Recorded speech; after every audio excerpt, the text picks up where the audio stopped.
अंतर्राष्ट्रीय शिवरात्रि महोत्सव के इतिहास में पहली बार बाबा भूतनाथ की जलेब निकलने जा रही है। यह बात सोमवार को धर्मपुर विधायक चंद्रशेखर ठाकुर ने मंडी में आयोजित प्रेस वार्ता को संबोधित करते हुए देव परंपराओं और प्रशासनिक व्यवस्थाओं का जायजा लेने के उपरांत कही। उन्होंने कहा कि देव समिति के साथ वार्ता करने के बाद देवताओं की विभिन्न समस्याओं के निराकरण के लिए इस बार विशेष कार्य योजना तैयार की गई है। वहीं जन भागीदारी से आयोजित हो रहे इस अंतर्राष्ट्रीय महाशिवरात्रि महोत्सव में बाबा भूतनाथ को केंद्र में रखकर मेला आयोजित किया जाएगा। इस बार पहली बार साधु समाज के आग्रह पर बाबा भूतनाथ की जलेब निकलेगी।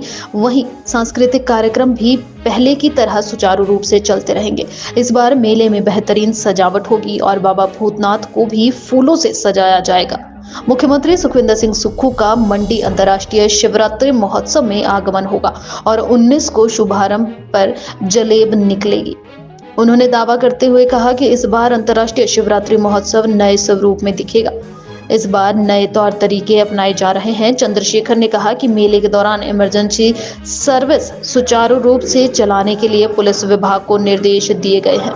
पहली बार भूतनाथ मंदिर को हम केंद्रीय भूमिका में लाए हैं और उनकी सजावट का विशेष इंतजाम हमारी तरफ से रहेगा, क्योंकि हम ऐसा मानते हैं महादेव का ये शादी समारोह है और इसको हम मेले के तौर पे मनाते आए हैं कई सदियों से, तो उसके ऊपर इस बार हमारा ध्यान था। इसके अलावा क्योंकि आपके सबकी राय शुमारी से ही, शहर की जनता की राय शुमारी से और मंडी की जनता की राय शुमारी से, आप प्रेस वालों की राय शुमारी से मैं कहूँगा कि सब चाहते थे कि ये शेरी मंच पे आए। तो एक चुनौती तो थी, लेकिन चुनौती के पीछे जो सबसे बड़ी उसकी सोच थी वो यही थी कि हमारा पुलिस का तंत्र, हमारी यातायात की सुविधा, हमारा यातायात का जो संचालन है वो उतना स्मूथ जनता इस पे कोऑपरेट कर पाएगी कि नहीं कर पाएगी। अभी तक 2 छोटे ट्रायल 2-2 घंटे के कर चुके हैं। तो हमने कहा है कि अब 2 बड़े ट्रायल जो फुल लेंथ ट्रायल हैं वो कर लिए जाएं, ताकि जनता में इस बात का मैसेज भी जाए, आदत भी आ जाए कि ये हफ्ता 10 दिन अब दिक्कतें रहेंगी तो हम थोड़ा सा अपने आप को तैयार कर लें। तो ये केवल उसी के तैयारी के संदर्भ में किया गया है। और विशेष तौर पर मेले के अंदर की सफाई है उसको विशेष तौर पे हमने अंडरलाइन किया है, रेखांकित करके बात कर रहे हैं। ये जो हमारी माँ ब्यासा देवी है, इसके तटों को साफ करने की चुनौती प्रशासन की रहेगी मेले के दौरान, क्योंकि बड़ी गंदगी मेले के दौरान फैलती है, तो ये बड़ी चुनौती रहेगी।